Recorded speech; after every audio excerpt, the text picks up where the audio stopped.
بسم الله الرحمن الرحيم.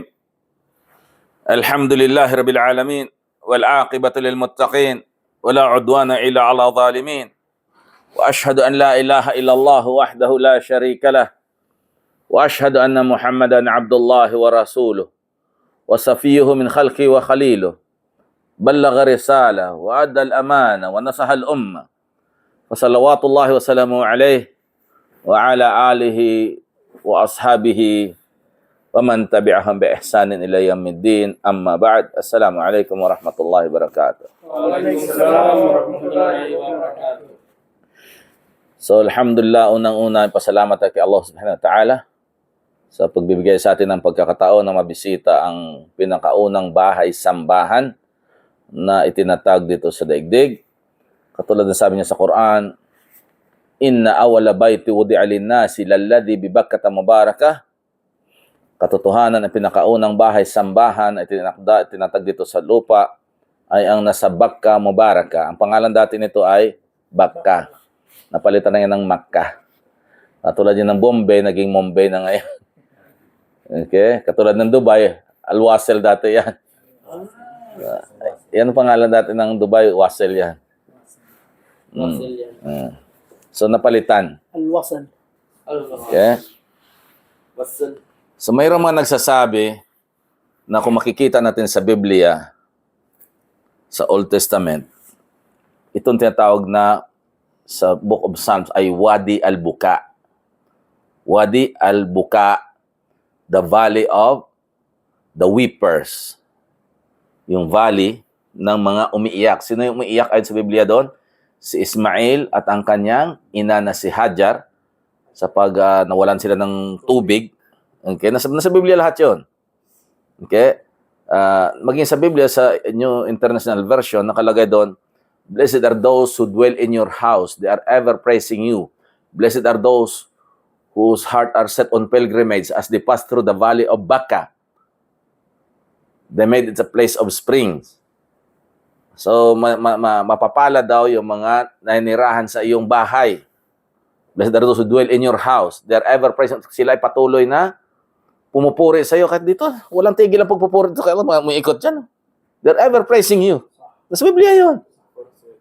And blessed are those whose heart are set on pilgrimage. So, ang pilgrimage dalawang klase, minor and major. Ang major pilgrimage yun, Hajj. Ang sa atin natin, pilgrimage din ito. This is minor, this is Umrah. So, ang puso natin, nung mag-announce ang Islamic Center na may pa-Umrah, saan na masama ko? Mapapalad kayo. Blessed kayo. Pinagpala kayo. Okay? So, hindi lamang sa sabi nga sa Biblia, many are called but few are chosen. Hindi lahat na nag-apply at na-approve ang visa ay nakaalis. May kasama tayo. Sino ba yun? Oo, yung Filipino, kabayan. Kabayan. Visa, ready? Ready na, ticket na, ready na. Tinawag na nga siya sa airport eh. Tinanong ko si Joshua, nasaan ito? Sabi niya, hindi nakaalis. Not allowed him to go. Yes. So kaya sabi ko sa inyo nung nag-training tayo, huwag muna kayo mag-celebrate hanggat di kayo nakatapos ng ahit. Dahil maaari, hindi kayo matuloy. Kaya Maraming yan. alam mo mahalim. Haytho habastani. Okay? Hindi maaari. Alhamdulillah. Ito na yung celebration natin ngayon dahil alhamdulillah. May sakit. Kasi sila. Yes. Kasi nung Brother Tasmin, hindi ko nakilala si Brother Tasmin. Sabi niya, are you ready? Yung nakalagay Islamic na logo yung picture. Sabi ko, anong ready? Sabi niya, ready ka na bang mag-umrah? So, ako naman si tao, ganito ako palagi. Pag mayroon ako direla, bumungot ako kay Ustad. Tapos sabi niya, load mo yung ganito. Eh wala akong document na kailangan nila nag-iisa para mag-proceed sa next window. In-upload ko picture ko. Di ba picture, white background, tapos yun yung isa sa mga kailangan i-upload. Eh wala akong pwedeng i-upload doon sa kailangan nilang dokumento. In-upload ko ulit yung picture ko. Sabi ko, kinonsult ako si Imam. Sabi ni Imam, ganito. Sabi ko sa kay Brother Taslim, sabi ko, wala akong dokumento na hinahanap mo. Kung gusto ni Allah, gusto ni Allah. Palagi ako naiiyak po kasi Allah pinag-uusapan talaga. Kasi hindi mangyayari lahat. Kahit yung pagtawag ni Brother Taslim, hindi ko inaasahan. Sabi ko nga, kung gusto ni Allah, kahit sinong humarap, gusto ni Allah. Ganun Ano yan. siya? Jazakallah khair. So, yun ang mapapalad kayo. Pinagpala talaga. Hindi lang mapalad kasi actually ginagamit yung mapalad at mamalas. Pinagpala. Pala. Pinagpipiko pa. Pinagbabareta ko. Okay? So, yun nga nakalagay doon, prophecy yun eh. Kasi hindi natin sinasabi, hindi natin i-disregard natin nakalagay. Kasi ma-prophecy yun eh. Ibig sabihin na sa nila talaga yung assurance na. Alhamdulillah. 100%. No. Kaya nandito na tayo ngayon, alhamdulillah. Pasalamat kay Allah subhanahu wa ta'ala. Dahil sa gabay, tulong, patnubay niya na binigay sa atin na magampanan natin ito. At pangalawa na reminder ay magpasalamat tayo sa mga taong naging instrumento sa Umrah trip na ito. Dahil sabi ni Prophet Muhammad sallallahu alaihi wasallam, man la yashkurinas, la yashkurillah. Whoever is not grateful to people is not grateful to Allah. Hindi na mo mababa si Allah sa binitbit ka. Hindi naman. He will use His other creations para matugunan ang ating pangailangan. So, sabi pa ng Prophet Muhammad sallallahu alaihi wasallam, man suni'a ilaykum ma'rufan fakafi'uhu, fa in lam tajidu an tukafi'uhu, tad'u lahu hatta taraw qad kafa'tumu. Sabi niya, kung sino man gumawa ng pabor sa inyo, kabutihan sa inyo, gantihan mo. Pero kung wala ka kakayahan na magantihan ang kabutihan ginawa sa iyo, kahit lamang ipagdasal mo siya hanggang sa tingin mo ay nagantihan mong kabutihan niya. So wala tayong sa mga sponsor, we don't know the sponsors actually. Yes, ang opisina, pero yung hindi naman galing sa opisina Dubai Charity ang pera. May mga sponsors yun. May mga Kaya ang hilingin natin kay Allah subhanahu wa ta'ala na patnubayan, gabayan, biyayaan pa yung mga taong nag-ambag ng kanilang salapi na pinagkaloob ng Allah sa kanila para matuloy tayo sa umrah natin. At ang Islamic Information Center, una-una ang Dubai Charity, ganyan, Islamic Information Center. At ako nagpasalamat na ako kasi kasama na ako sa umrah kahit although na obligasyon ko ito. Alhamdulillah, nakabalik naman dito. Ano ko lang sa inyo mga brothers na sa gawa natin ng mga rituals, baka iba sa inyo ay parang hindi nyo pa na-feel. Bakit ikot lang naman ito na ikot? Ano bang kabutihan makuha ko rito? Takbo ng takbo, wala naman, pagod lang to. Maintindihan niya yan bandang huli. Kasi pag nagtanim tayo ng binhi, hindi naman kaagad tutubo yan. Kapag tumubo, hindi naman kaagad mamumunga yan. Okay? So, anihin natin yung bunga sa kabilang buhay. Imagine mo every step na itataas mong paa mo, itinataas ng Allah yung status mo in front of Him.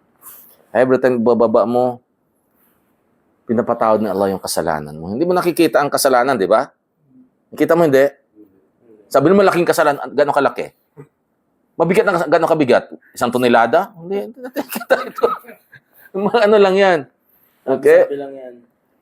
So dahil hindi natin nakikita ang kasalanan at ang kaparusahan sa kabilang buhay pa, hindi rin natin nakikita pa ang gantimpalang naghabang. Ganun siya ganti palasan, no? Malaki yun. Hindi siya Hindi natin ma-visualize. visualize. Oo.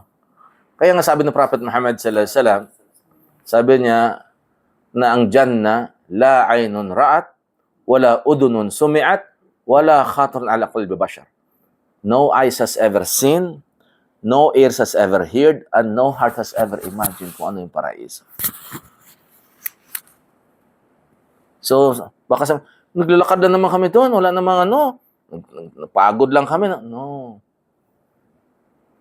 Hindi natin makukuha kaagad ang sige nga, sa pagsimula ng trabaho mo, papasahuran ka kaagad. Amal badani, no? Oo. Katawan talaga. Kailan ka makakatanggap ng sahod mo? Pagkatapos po ng buwan. Pinagtrabahoan mo. Pagtrabahoan mo muna. Di ba? Maaari kung bagong staff ka, di may partial ka.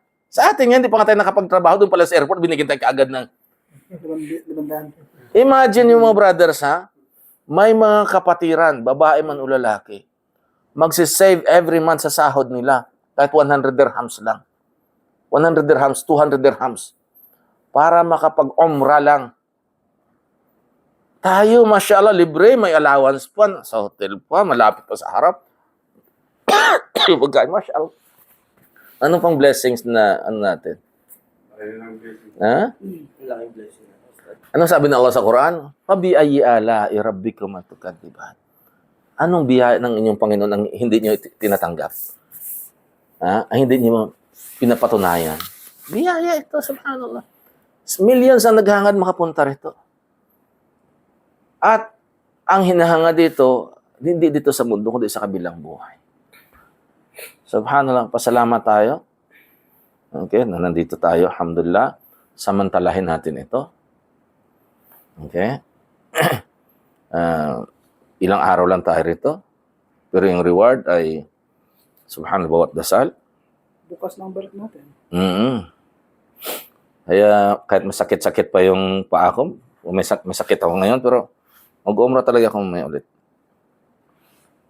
Kasi di ako makonsentrate ng umrah pag kasama ko kayo eh. Kasi kayo inaalala ko eh. Nasa inyo para ma-perform nyo. Pero kailangan ko mag-umrah, inshallah. So, anong pag-usapan natin ngayon? Dahil pinapaano tayo, mag-ipunda. Pwede ba yung about kung ano yung Prophet Muhammad sallallahu alaihi wasallam? Yung? Yung history niya dito ni Prophet Muhammad. Mahaba yun. Mahaba yun. Ang sira, mahaba. Part lang. Paano siguro nagsimula yung, kasi nagsimula siya ng secret da'wah. Then doon sa part na siguro na parang lalabas na yung da'wah at binubulgar na. Doon na siguro. Mahaba yun. Actually, natapos na nga namin yun ang sira sa WhatsApp eh. Ano ko lang yung kahapon kasi mas pakiramdam ko hindi ko na ano yung tatalakayin ko sana. Na sinabi ng Allah sa Quran. Sabi niya, wa ya'lamillahu fi qulubikum khairan yu'tikum khairan. Okay? Mimma ukhidha minkum. Wallahu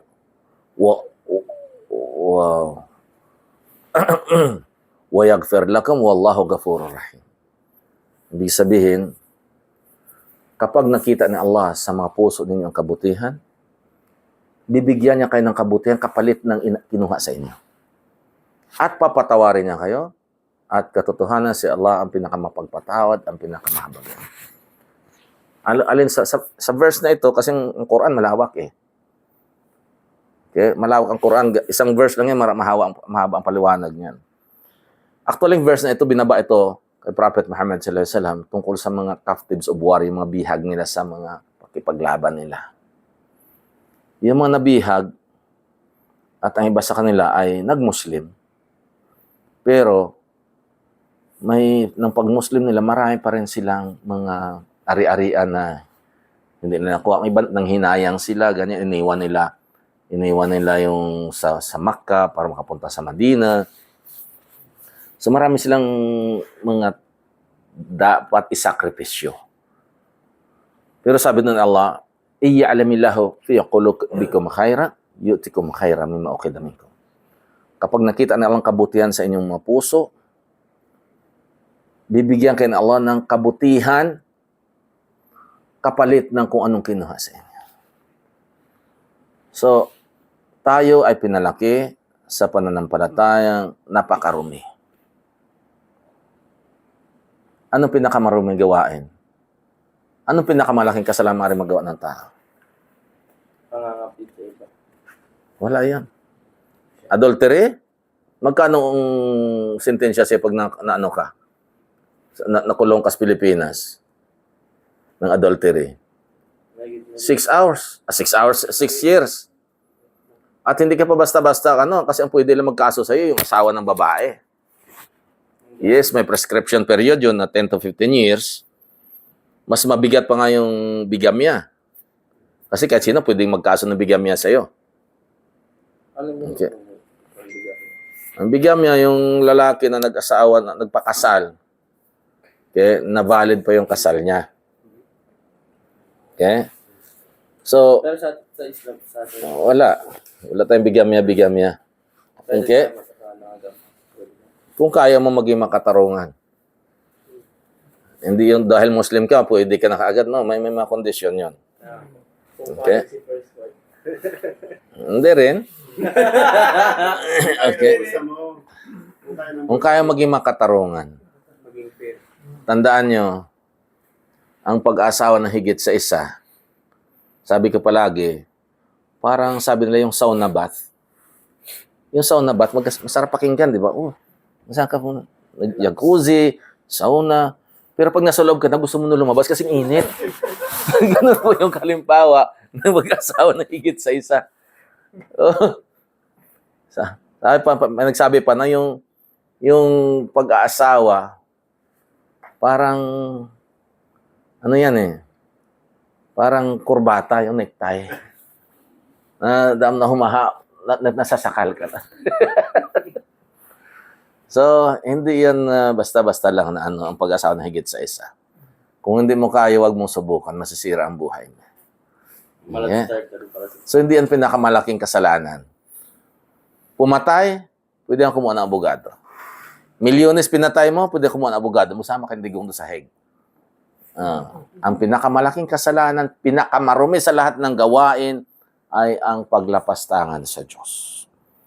Ang may sasambahin ka pang iba maliban sa Kanya. Ang pagsamba sa nilikha. So, kinuha tayo ni Allah doon dahil nakita niyang puso natin.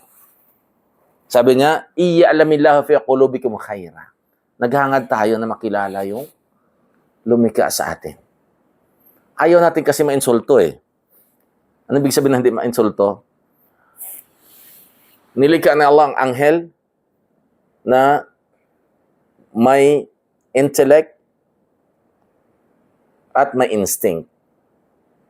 Ang hayop may desire at instinct, walang intellect.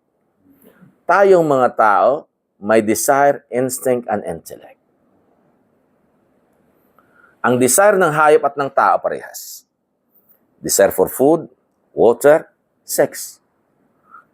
Yung instinct is to fulfill this desire. Binigyan tayo ng kakayahan.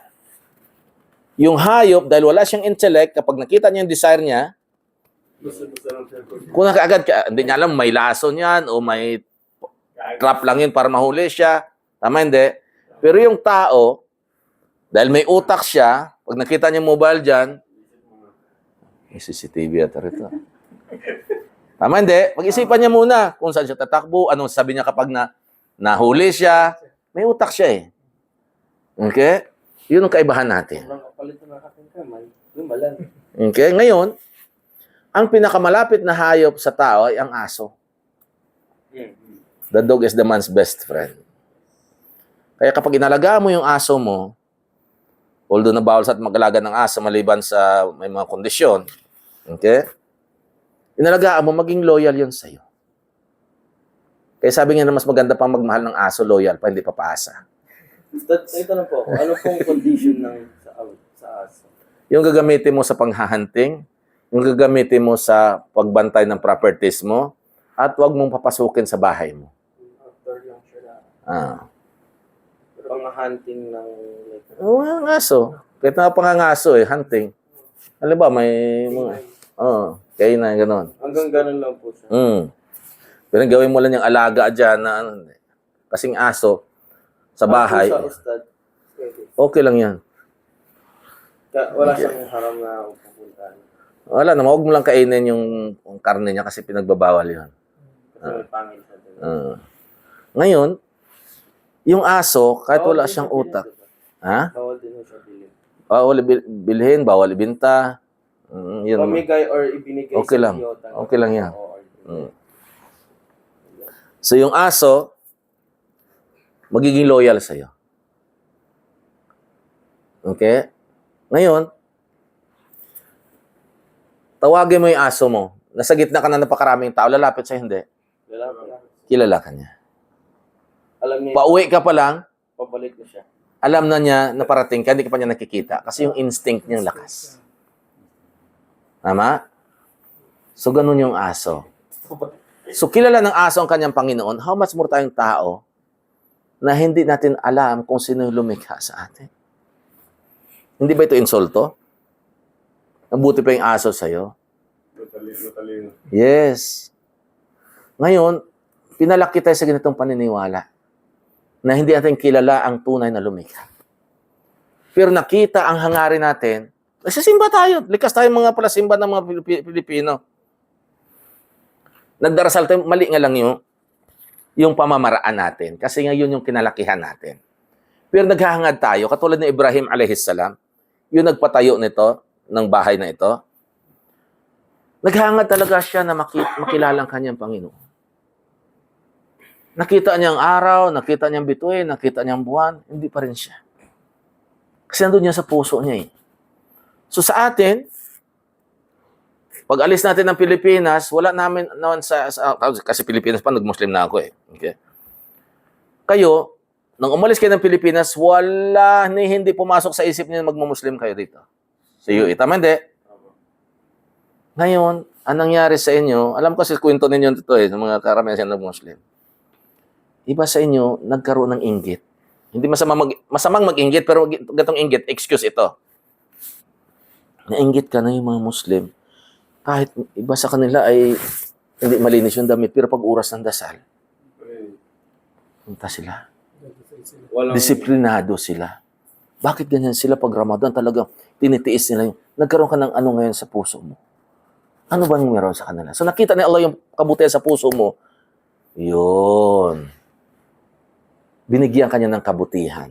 Unang-unang kabutihan, yung makilala mo siya. In the other way. Yes, hindi mo siya lalapas ng hani. So ngayon, anong pitsa tayo ngayon? 26. 26, kahapon 25. Isang kalapastangan ang ginagawa nila, na ginagawa din natin noon. Yung celebration ng Christmas. Gaano ba katindi itong kasalanan na ito? Nasabi ng Allah sa Quran, sa Surah Maryam, na halos mabiyak ang mga kalangitan at kalupaan at madudurog ang mga bundok sa kanilang mga sinasabi na ang Diyos nagkaroon ng anak. Kaya gusto man natin makipag-celebrate sa mga kapamilya, kapuso, kapatid natin, ay inaan natin ng ibabaw yung pagmamahal kay Allah. Kaya na, hindi na, inalis na ako ng Allah dyan eh. Pero sabihin ko lang sa inyo mga brothers, ha? Hanggat nasa puso mo pa rin yung pagbabalik sa mga ganong gawain, hindi mo pa nakamtan ang tamis ng pananampalataya, sa totoo lang. Dahil sabi ng Prophet Muhammad sallallahu alaihi wasallam, makakamtan mo ang tamis ng pananampalataya sa pamagitan ng tatlong bagay. Una, yung si Allah lamang at ang kanyang sugo ang mamahalin mo ng higit sa lahat. Wala nang iba. Walang pamilya, walang kapuso, walang kapatid, wala. Kamag-anak, wala. Si Allah. Pangalawa, na mamahalin mo ang babae kapag minamahal si Allah. Pero kung mamahalin mo yung babae dahil sa ganda niya, hindi pa. Pero yung babae minamahal mo dahil mahal niya sa Allah, ibig sabihin relihiyosa siya, hindi naman siya maaring kapos siya sa pera. Okay? Pero sagana siya sa pananampalataya, Masya Allah. Di ba? Biyaya yun. Kaya yung sabi ng Prophet Muhammad sallallahu alaihi wasallam, relihiyon ang piliin ninyo. Kahit hindi siya masyadong kagandahan, kahit beautiful siya. Hindi siya beautiful, beautiful. Hindi masyadong maganda. Okay? Hindi naman kaganda. Oo. Pero maka-Diyos. Oo. New word. Okay? Pakasalan mo. Kasi beauty will fade. Bakit ngayon sa tingin mo yung gandang-ganda ng 20 years old ngayon yan? After 40 years, ano ang tsura niya? Kulubot na. Wala na.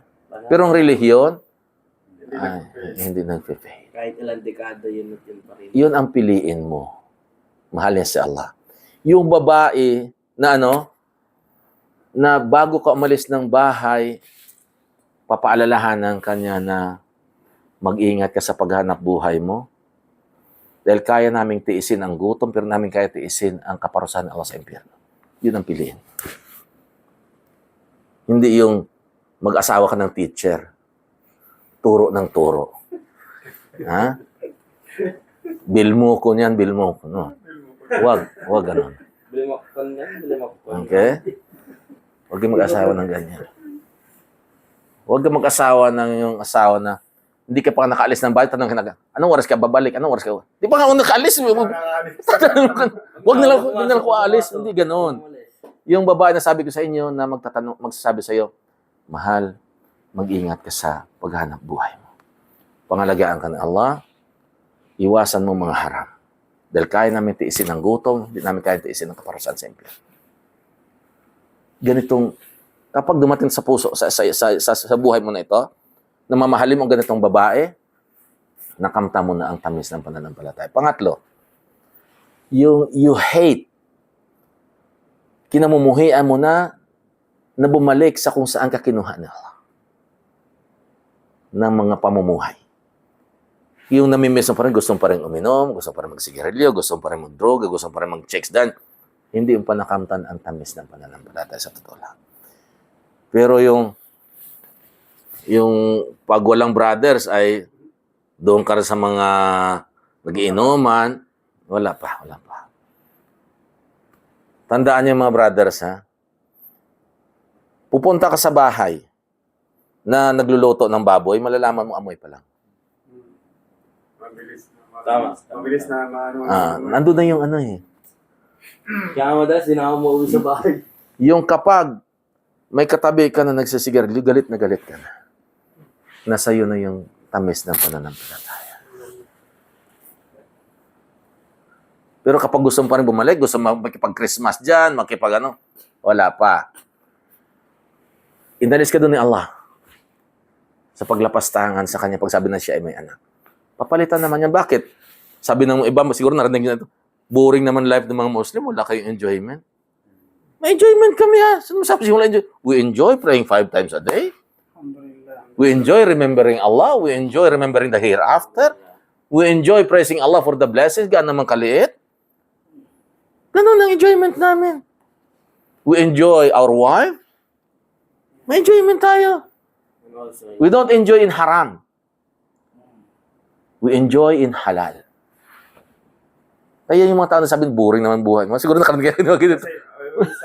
yung kapatid ko, sinabi ang boring naman ang yun. Oh, ganun. Hindi ka makakainom, ganito. Oo. Di lang daw sa mga pagmamasabi Kaya yun ang iniisip nila sa atin. Hayaan mo sila. Pag sabi mo, ayaw ko na yan, ayaw ko nang balikan yan, ibig sabihin, nakamta mo ng tamis ng pananampalataya. Ano yon? Ang tamis ng pananampalataya? You will love only Allah and His Messenger most, and you will love a woman who loves Allah, and you hate to go back to what your previous life is, na kung saan inalis ka ni Allah. Kuha niyo? So, papalitan ni Allah. Kapag nakita niya sa puso ninyo yung kabutihan, papalitan niya ito ng kabutihan. Ano inalis niya sa atin? Yung pagsisigarilyo, yung pagdodroga, pag-iinom. Papalitan niya, anong kapalit nito? Ang kalusugan. Dahil health is wealth. Health to health. Okay? Papalitan niya ng kabutihan. Walang celebration. Meron kami celebration. Umrah, celebration. Celebration. May Eid tayo. Every We have celebration. Friday. Fasabbih bihamdi rabbika wastaghfir. Celebrate the praises of your Lord and ask for His forgiveness. Luwalhatiin mo. Ito celebration namin. Kasi sa ibang faith kasi, meron silang mga kasiyahan na nagdi-disco, nasa club, nasa... Ganyan din kami noon. Ako, magaling ako sumayaw noon. No? dancer ka pala sa hip-hop. Hindi naman. K-pop. Pag sumakay ganyan, di ba, sa Usoy Provincial sayawan. Pag sumaya ako sa babae, ganyan lang. Sabi niya, yan lang alam, meron pa. Kabilaan yan. Balance. Sabi niya, yun na daw alam ko. Meron pa. Balance ka lang yan. Pero alhamdulillah, itong January 2 to 2026, I will be 30 years in Islam. Allah. Alhamdulillah. Allahu Akbar. Kaya memorable talaga yung pagiging Muslim ko. Kaya never pumasok sa isip ko na even 1/64th of a second lalabas ako sa Islam. Kasi inalis na ako ng Allah dun eh. For 27 years, namuhay ako na katulad ng pamumuhay ng isang hayop. Lahat alam niyo yun, di ba? Dati tayong ganyan. Lahat na lang. Lahat ng lumilipad, maliban sa aeroplano, kinakain natin. Lahat na nasa tubig, maliban sa barko. Lahat na tumatakbo sa daan, maliban sa sasakyan, kinakain natin yan. Unlimited food. Oo. Pero alhamdulillah, nakita ni Allah ang kabutihan sa puso mo, papalitan itong mga haram na pagkain into halal. Alhamdulillah. Nakita ni Allah ang kabutihan sa puso mo, papalitan niya ito ng kabutihan yung kinuha niya sa'yo. Kinuha niyang bisyo sa'yo, papalitan niya ito. Alhamdulillah. Yung mahilig ka magmura, kapag nagulat ka, mura ka agad, PI ka agad, sabi mo, Subhanallah, Allahu Akbar, La ilaha illallah. Papalitan niya ng kabutihan. Yung inalis niya sa'yo. Ang sinasad, huwag na pamura ng bigla. Instead na... Ano mo, salip na magsabi ka ng kung ano, Yun ang- Subhanallah, Subhanallah. Allahu Akbar. Allahu Akbar, La ilaha illallah. Bismillah. Kung galit ka, O galit ka, Ya Allah. Ganon. Yun na lang. Allahul Musta'an. Yan na lang yun. sasabihin mo, Salip ng mga sama mga ano dyan. At as yung sama ng loob mo, halal pa rin yung may lalabas mo. Wala na, may explain mo yun, pero sa halal na words. Okay? Sabi mo, la hawla walang quwwata illa billah. Oh. Ganun lang yung lumalabas sa iyo ngayon. Sa halip na magmura ka, o ano dyan, mga ano kayo, lahat na lang ng mga masamang words, di ba? So, kapag nakita na lang kabutihan sa puso mo, papalitan niya ito ng kabutihan kung anong kinuha niya sa'yo. So, kinuha niya pagmumura sa'yo, papalitan niya ng pagpupuri sa kanya, pagluluwalhati sa kanya. Subhanallah. nalala ko yung pinusot ako kay Seth ko lang. Meron akong supporter niya. Sinigawan niya ako. Kasi hindi ko alam kung paano mag-react eh. Sinigawan niya ako. So naisip ko, paano ako magre-react? Sabi ko na lang sa kanya, do not shout at me, pinabaan ko ng telepono. Pinagabag ako nito ng ilang araw kasi hindi ko alam kung paano mag-react. Magre-react ako nung ako bilang Kristiyano, sisigawan kita, hindi lang kita sisigawan. Lalaitin pa kita. dahil Muslim ka na nun. Nito lang, bago lang tayo a week bago umalis, nagme-message sa akin. Kasi parang subordinate mo, sisigawan ka. Dahil alam mo siya may fault. Hindi siya pumasok sa proseso. Ang ano kung parang, to shaitan, bakit ganito mo ako hinaharap? Kumbaga parang, paano ako magre-react ka pero mo, pumasok sa ulo ko, huwag mo akong sigawan, binabago ng telepono para matapos. Binabagabag ako ng ilang araw. Hindi ko alam kung paano ako magre-react kasi hindi niya ako mamaharap eh.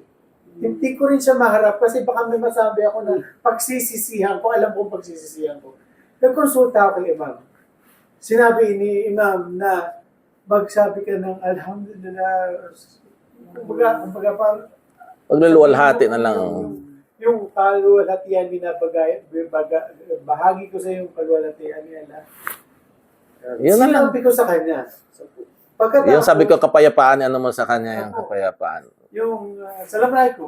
Bumati ako sa kanya, hindi niya ako binati. Kakapanganak lang ng misis niya, sinabi ko, kamusta? Hindi pa rin siya nag-reply. Sabi ko, ang laking pagsubok nito. Bago umalis ng Ubra, kailangan ko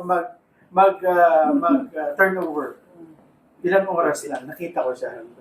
Sabi ko, sure, pupunta ako ng Ubra. Hindi ako.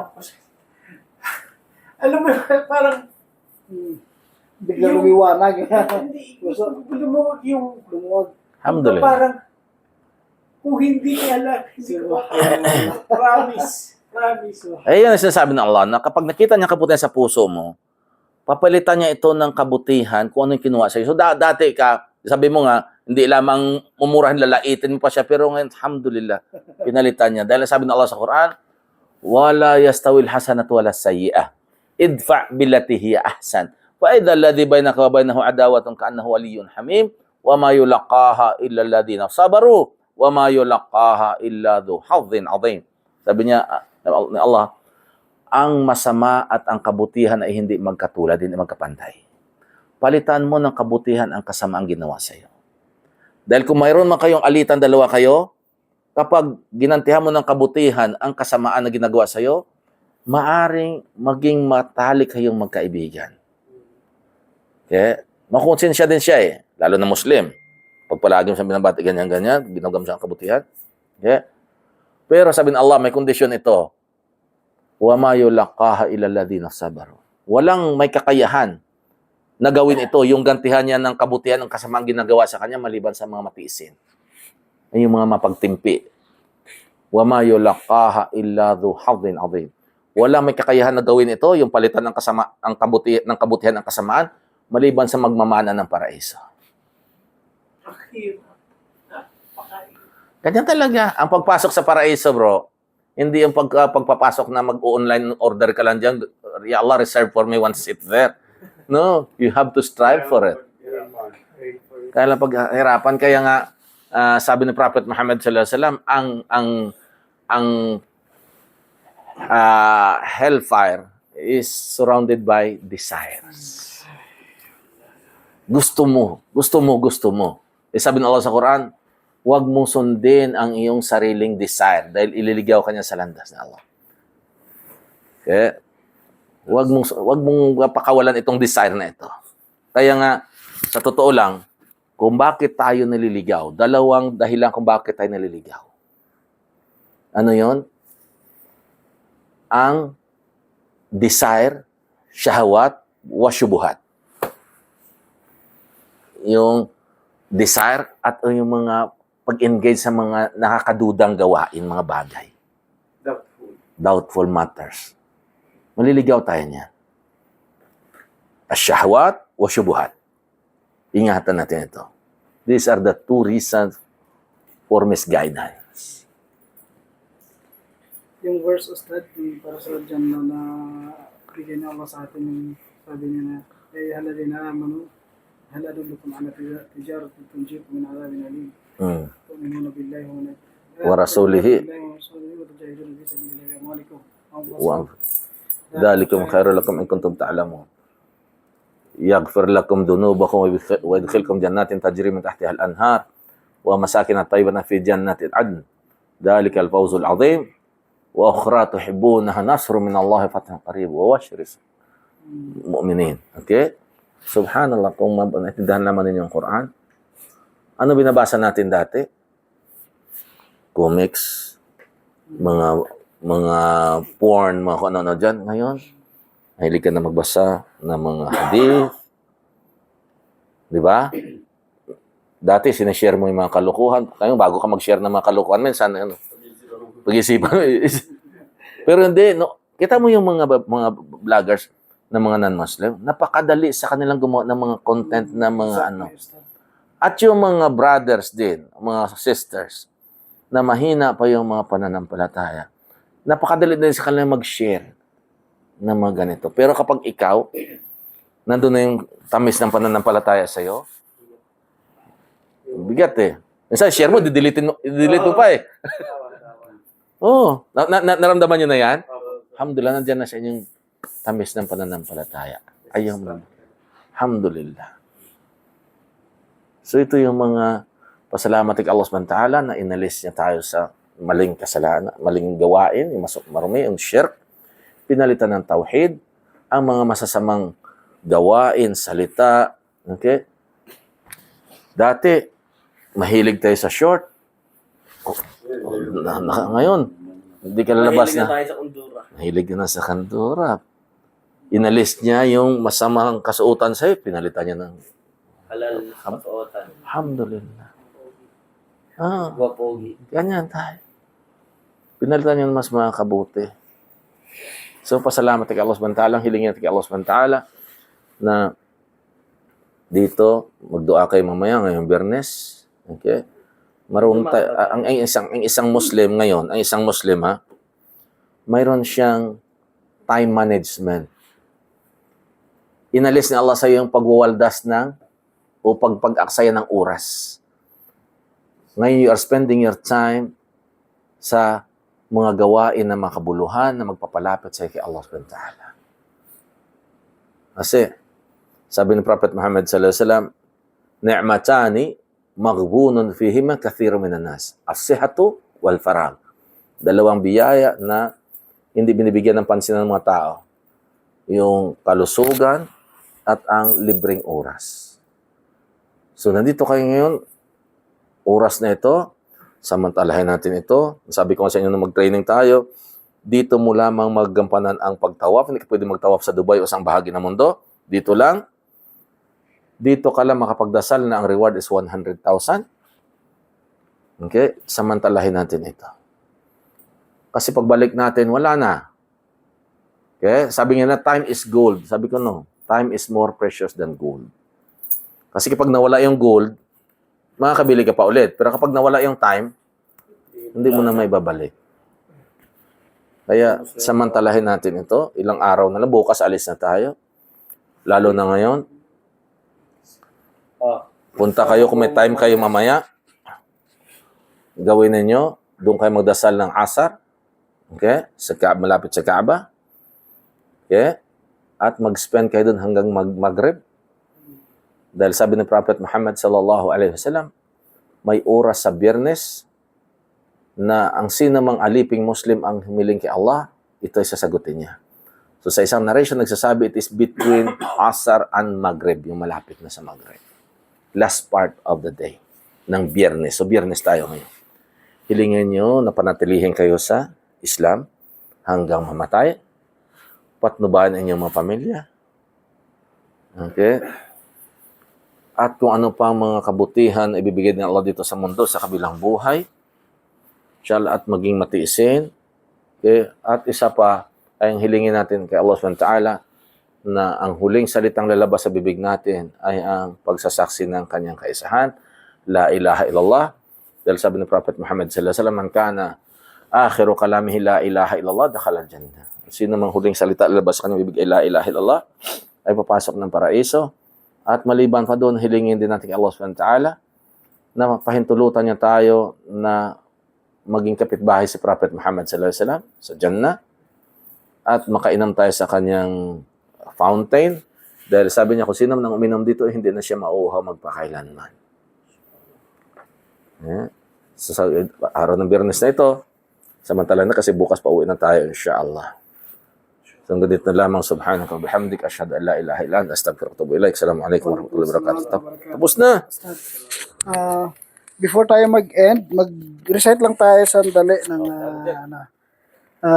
Surat Al-Fatiha, Al-Ikhlas, Falaq, at saka An-Nas. Inshallah. So ito yung siguro kabisado ninyo yung chapters, memorize ninyo. So ang inaayos natin yung recitations. No? So ang mahirap kasi yung hindi natin memorize, hindi pa natin kabisado. So pagka ang mainam naman, kung memorize na natin, ayusin na lang natin yung pagbigkas. Ano? Okay. So, gawin po natin. I-recite ko verse by verse, tapos you recite after me. Hanggang sa ma-complete natin yung 4 na verses na ito. Chapters na ito, inshallah. Ano? Okay. So, you say after me. Al-Fatiha muna. Okay. أعوذ بالله من الشيطان الرجيم أعوذ بالله من الشيطان الرجيم أعوذ بالله من الشيطان الرجيم أعوذ بالله من الشيطان الرجيم بسم الله الرحمن الرحيم بسم الله الرحمن الرحيم الحمد لله رب العالمين الحمد لله رب العالمين الرحمن الرحيم الرحمن الرحيم مالك يوم الدين مالك يوم الدين إياك نعبد وإياك نستعين إياك نعبد وإياك نستعين اهدنا الصراط المستقيم اهدنا الصراط المستقيم صراط الذين أنعمت عليهم صراط الذين أنعمت عليهم غير المغضوب عليهم ولا الضالين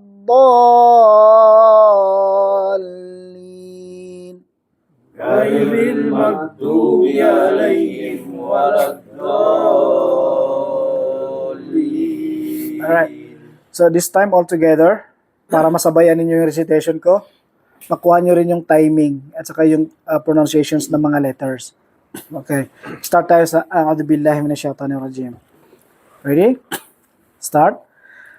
A'udhu billahi minash shaitanir rajim.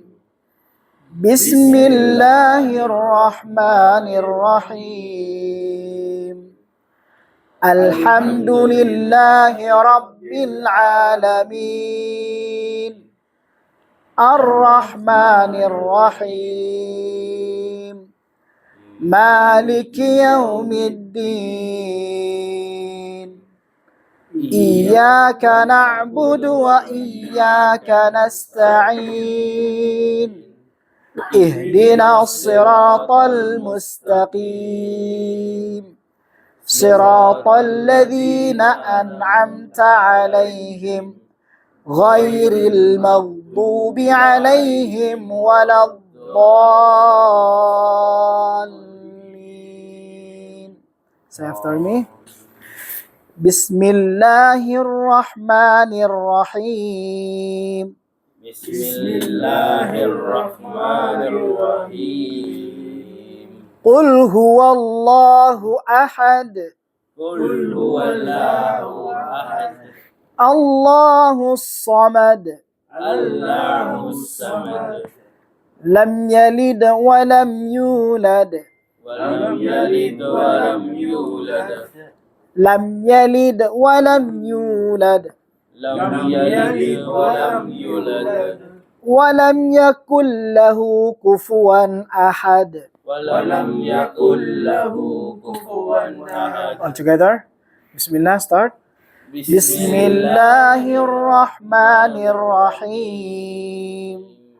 قل هو الله أحد الله الصمد لم يلد ولم يولد ولم يكن له كفوا أحد. Alright, after me. بسم الله الرحمن الرحيم.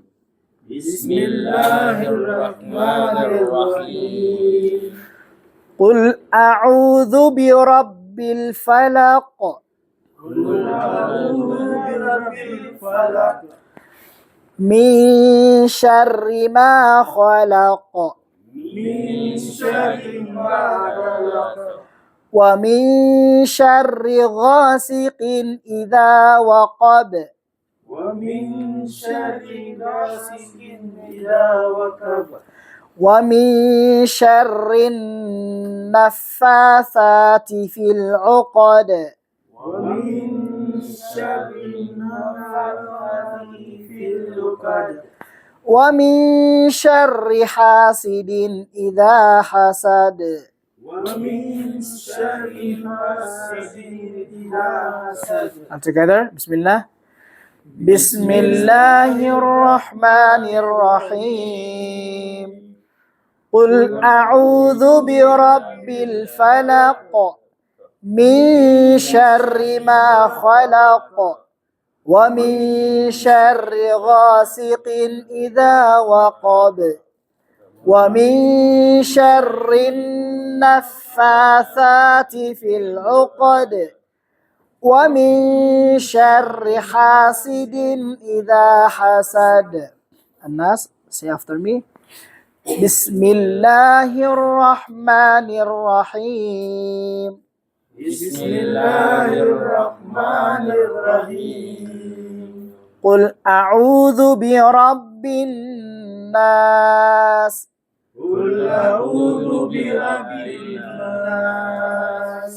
ملك الناس. ملك الناس. إله الناس. إله الناس. Hindi siya illa, difference between illa at saka ilah. Ilah. Alright. Ilahin nas.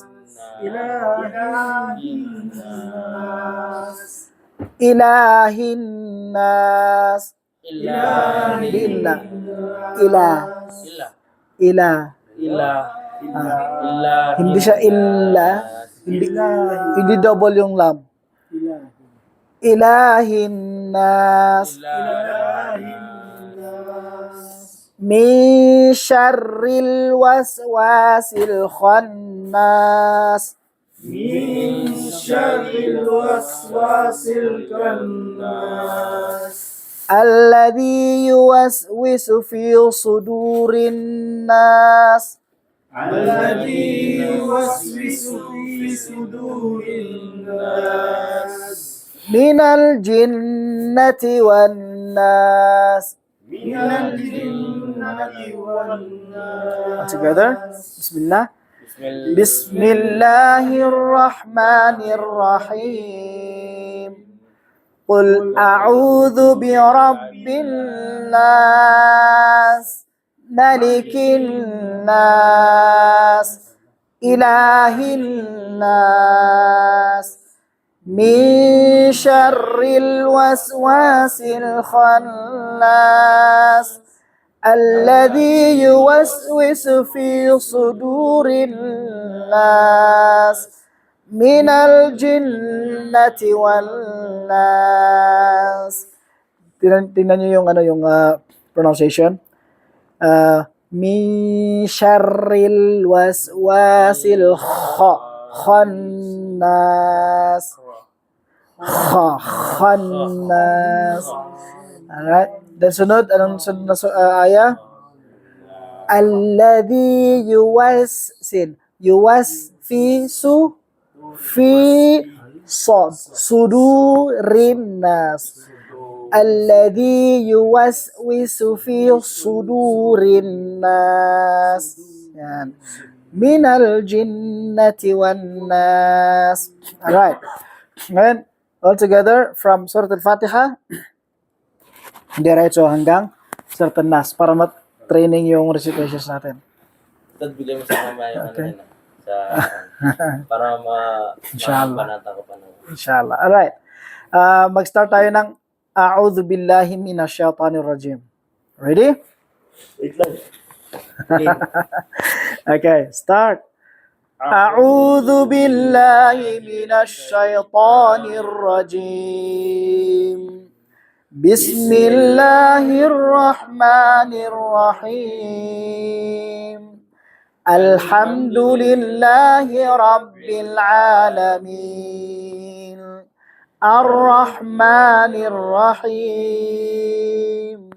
Maliki yaumiddin. Iyyaka na'budu wa iyyaka nasta'in. اهدنا الصراط المستقيم صراط الذين أنعمت عليهم غير المغضوب عليهم ولا الضالين.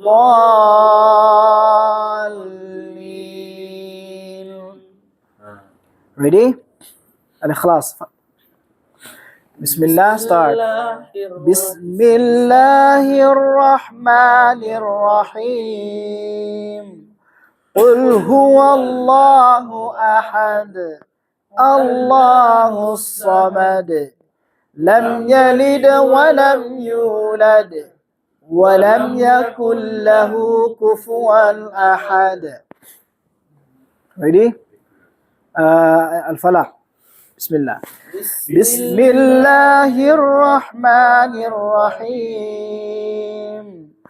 Qul a'udzu birabbil falaq min syarri ma khalaq wa min syarri ghasiqin idza waqab wa min syarril naffatsati fil 'uqad wa min syarri hasidin idza hasad. Ready? Bismillah. Bismillahirrahmanirrahim. Qul a'udzu birabbin nas, malikin nas, ilahin nas, min syarril waswasil khannas, alladzi yuwaswisu fi sudurin nas, minal jinnati wan nas. Alright. Doon sa mga verses, may question kayo doon, may clarifications, paano i-recite, Habib? Because gusto niya yung sarayan ng walam yakun lahu. Kasi alam ko, dapat mo ibigay yung rights ng nun dun. Walam yakun lahu. Ngayon naman siguro. Alright. Instead na sabihin natin, walam yakun yakun lahu, hindi siya ganon ang rulings. Nun, there is sukun. Vowelless. Wala siyang vowel. Ang kasunod na letter is lam with shadda. Sa rulings of recitation sa tajwid, yung lam na yan, nun, sukun, before lam, ang rulings niyan ay kabilang sa rulings ng nun asakina wa tanwin, which is al-idgham. So, lam doon is idgham bila gunna. So, instead of walam yakun, delete and nun, go to lam. Which is, yung lam na yun, nakikita mo merong shadda sa taas. Doubled lam siya. Became doubled lam dahil sa rulings ng nun asakina wa tanwin, which is al-idgham or idgham bila gunna lam. So, ang recitation doon ay walam yakul. Diretso, yakul.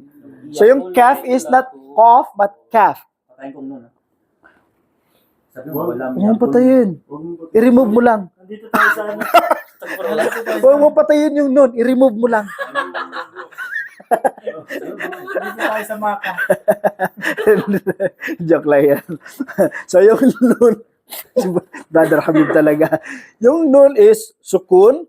Sa ano kasi, sa lingwahe namin, Maguindanao, yung sukun sa amin ay patay. Patay. Patay na. Oh, patay yung term talaga doon. Tama naman talaga yon. Pero by joking, so, wag mo lang patayin, i-remove mo na lang. Andun siya, the nun is written, clearly written, pero hindi siya binabasa. Written, but not uttered in recitation. So, walam kaf yakul. Yakul lahu. Walam yakul lahu kufuwan ahad. And then, walam yakun lahu. hindi yakun. Yakul. Yakun lahu. Kufuwan ahad. Ahad is kalkala sa dal. Bouncing sound. May band letter din. It's supposed to be ahadun. Ahadun. So, ang rulings is, every time you stop from a specific word ng verse, the last letter of the word always make it sukun. Silent. So, sa case ng dal, kabilang siya sa al-qalqala letters that will create bouncing sound. Ahad. Which is, pwede naman sabihin natin, walam yakul lahu kufuwan ahad. So yung dal doon, gaya na sabi ni Brother Habib, ibigay ang rights. So anong rights ng dal? Will create bouncing sound. Kalkala. So, sabi natin, walam yakul lahu kufuwan ahad. De. So, ganun, yun. So, mashallah, maganda yung tanong ni brother. Meron pa? Tanong ako, tagdito di ba yun sa Ayaw mo matulog? Hindi, doon sa bouncing letter. Hmm. Naguguluhan ako kasi doon sa, di ba, level 1. Tinuro niya sa amin kasi yung bouncing letter is the. Yung Allahu Samad. Hmm. May band letter Yun nga yun, ahad. Yung sa medyo nalito ko ngayon doon sa tinuro. Saan? Sa tinuro ko yung sa banda ng letter yung sa dulo. Yung may, di ba may dapat ahad. Ahad. Yun nga yung bounce doon. Kufuan ahad. Ahad. Yun yung kalkala doon. Yun na yun, yung kalma. Yun na yun. Yun na yun. Dapat yun kasi. Dapat yun talaga. Oo. Hindi kulang na ahad. Ling had. Ahad. May had. Ahad. Kasi pag sinabi yung ahada, fatha yun. Ahadu, fatha, damma yun. Ahadi, kasra yun. Yung So, kailangan hindi siya sound as fatha'a, hindi siya mag-sound as damma'u, hindi siya mag-sound as kasra'i, kundi ahad. ano dapat? De. Ahad. Bounce lang. Halimbawa yung tabbat yada abi lahab wa tab. Yan. Was-sama'i dhatil buruj. Jim. Jim, kalkalayan. Ba, kalkalayan. Dal, kalkalayan. Qaf, kalkalayan. Was-sama'i wat-tariq. Yan. Pa, kalkalan yan. Bilqis, po. Mga kalkala. Alright? So, kailangan ninyo, inshallah, especially Friday ngayon, mas mainam, maaga mapunta dun sa Masjidil Haram. Makapag-practice din kayo doon na magbasa-basa ng Quran. Makapag-dikir kayo, dua kayo, inshallah. So, in preparation, so maliligo tayo, inshallah. In the intention of doing the Friday prayer, inshallah. Ano? Ano bang oras ng Jum'ah? Anyway, maririnig naman natin ang adhan. Ustad, ang Jum'ah dito mayroong first adhan, no? Wala? Meron, di ba? First adhan, preparation for Salatul Jum'ah yun. Second adhan, magkukhutba na. Inshallah. Okay? So ano pa yung mga kailangan na reminders natin para sa Friday prayer? 12:22. So, anong preparations pa? 11 yan bago-first. Gaya nung nabanggit niyo sa kanina, yung parang pakiramdam natin. Ano ba ginagawa natin dyan? Umiikot lang, naglalakad-lakad lang ganun. Parang nonsense, wala lang. Meron akong naalala, Ustad, na dua ng Propeta Muhammad sallallahu alaihi wasallam during Ramadan. Anong sabi niya? Ay, hindi, hadith pala. Man sama Ramadan, imanan, wahtisaban. Yan ang naalala ko kanina. Kung sino masabi ng Propeta Muhammad sallallahu alaihi wasallam ang nag-ayuno sa buwan ng Ramadan na mayroong kasamang paniniwala, iman, faith kay Allah, wahtisaban. Ano bang Tagalog na nasad? Yung umaasa. Na mayroong umaasa na ibibigay ni Allah yung reward ng pag-iikot mo doon. Pag-iikot mo doon na lakad ka lang ng lakad. Reward ng pagsala mo dun sa Makam Ibrahim. Reward ng pag-inom mo ng Zamzam. Reward ng pagsae mong ganon. Kaya habang naglalakad tayo, kung minsan nabablock out tayo, wala tayong maalala na idua, either mag-recite tayo ng some recitations natin ng Quran na kabisado natin, and then magdikir tayo, subhanallah, subhanallah, alhamdulillah, alhamdulillah, Allahu Akbar, subhanallah, alhamdulillah, wala ilaha illallah, Allahu Akbar, Allahumma inni astaghfiruka wa atubu ilaik, Allah patawarin mo ko, Allah protektahan mo ako. In your own language. At least, tuloy-tuloy yung dila natin na mayroong function. So, binibigyan tayo ni Allah ng reward doon sa movements natin ng paglalakad, kahit wala tayong sinasabi, how much more kung meron pa tayong sinasabi. At lahat ng yun ay, siyempre, connect to the heart. Di ba? So, yun ang gagawin natin, inshallah. Dito umiikot tayo. Mm. Hindi ko pa gaano kabisado yung sasabihin ko na duwa. Kaya ginawa. Kung ano yung lingwahe mo, Nag-ano ako yung hininga ng patawad kay Allah. Yung ano. Mm. Tapos, lalo na yung mga parents na ipasok ni Allah yung Islam sa mga puso nila, sinasabi ko na, ah, Allah, gabay. ibigay na Allah yung gabay sa kanila, Gabayan yung magulang ko sa Yeah. pag-Islam. Ganyan. Ayun yung ginagawa ko. kapatid, pamilya, mag-anak. Ayan. Okay, so wala nang clarifications, questions kay Ustad. Wala na. Wala na. Saan ka nagsala ng Fajr kanina? Uy, ginawa ko sister. Ustad. Napagalitan no? Kinagalitan ka ni Ustad, no? Hindi. Gagalitan mo ako, Stan. Wala naman. Kasi natulog kahapon ng Fajr eh. Okay, syukran brother. So barakallahu fikum. Wallahu a'lam wa jazakumullahu kullu khair. Subhanallah bihamdik. Nashhadu an la ilaha illa anta astaghfiruka wa atubu ilaik. Assalamualaikum warahmatullahi wabarakatuh. Waalaikumsalam warahmatullahi wabarakatuh. So, brothers, enjoy the rest of our journey sa umrah natin. Ay, wah. Syukran. Anong oras tayo? Anong oras tayo bababa? Ustad yan, si Ustad sasagot. Alas 11 eh.